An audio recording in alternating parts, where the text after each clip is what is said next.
ശരിക്കും പറഞ്ഞാൽ ഇന്ന് ഞാൻ ഉണ്ടാക്കാൻ പോകുന്ന ഐറ്റം എനിക്ക് മാത്രം വീട്ടിൽ ഇഷ്ടപ്പെട്ട ഒരു സാധനമാണ്. വേറെ ആർക്കും ഈ ഒരു സാധനം കണ്ണെടുത്താൽ കണ്ടു. ഈ കണ്ണെടുത്താൽ കണ്ടുടെങ്കിലും ഞാൻ ഉണ്ടാക്കാൻ നേരത്തെ അവർ ശകലമെങ്കിലും കഴിച്ചു നോക്കും. അത് വേറൊരു കാര്യം. ബൈ ദ വേ, നമ്മൾ ടോപ്പിക്കിൽ നിന്ന് വിട്ടുപോയി. നമ്മൾ ഇന്ന് ഉണ്ടാക്കാൻ പോകുന്നത് പനീർ ബട്ടർ മസാലയാണ്. അതിന് വേണ്ടിയിട്ട് ഞാൻ ആദ്യം ചെയ്തതൊന്നും വീഡിയോ എടുത്തിട്ടില്ല. പകുതി വെച്ചാണ് എനിക്ക് വീഡിയോ എടുക്കുന്ന കാര്യം ഓർമ്മ വന്നത്. ഇതിന് വേണ്ടിയിട്ട് ആദ്യം തന്നെ ഒരു ചട്ടിയിലോട്ട് എണ്ണ, വെളുത്തുള്ളി, പച്ചമുളക്, സവാള, തക്കാളി, പിന്നെ മെയിനായിട്ട് വേണ്ടതാണ് കാഷ്നട്ട്. ഇതെല്ലാം കൂടെ നന്നായിട്ടൊന്ന് വഴറ്റിയെടുക്കണം. അത്യാവശ്യം ഒന്ന് വഴറ്റി വന്നതിന് ശേഷം മഞ്ഞൾപ്പൊടി, മുളക് പൊടി, മല്ലിപ്പൊടി, ഉപ്പ്, അല്പം ഗരം മസാലയും കൂടെ ചേർത്ത് വീണ്ടും നന്നായിട്ടൊന്ന് മിക്സ് ചെയ്തെടുക്കണം.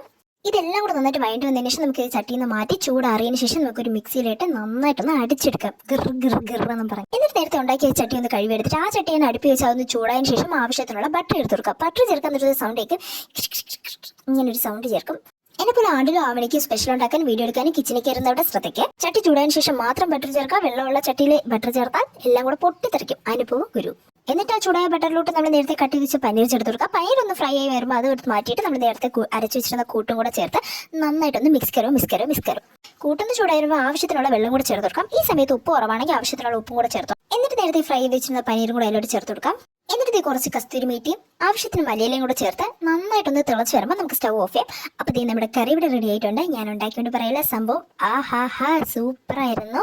കഴിക്കാത്തവരും കഴിച്ചു പോകും. അപ്പോൾ എൻ്റെ ഒരു നല്ല ക്വാളിറ്റി പറയുന്നത് ഞാൻ ഉണ്ടാക്കുന്ന സാധനം ഞാൻ തന്നെ പുകഴ്ത്തി പറയും. അതുകൊണ്ടാണ് ഞാൻ എൻ്റെ കറിയെ പറ്റി ഇത്രയും പറഞ്ഞത്. എന്തായാലും കറി കൊള്ളായിരുന്നു. അപ്പോൾ വീഡിയോ ഇഷ്ടപ്പെട്ടാൽ ലൈക്ക് ചെയ്യുക, ചാനൽ സബ്സ്ക്രൈബ് ചെയ്യുക. മറ്റൊരു വീഡിയോ തരാം. ബൈ.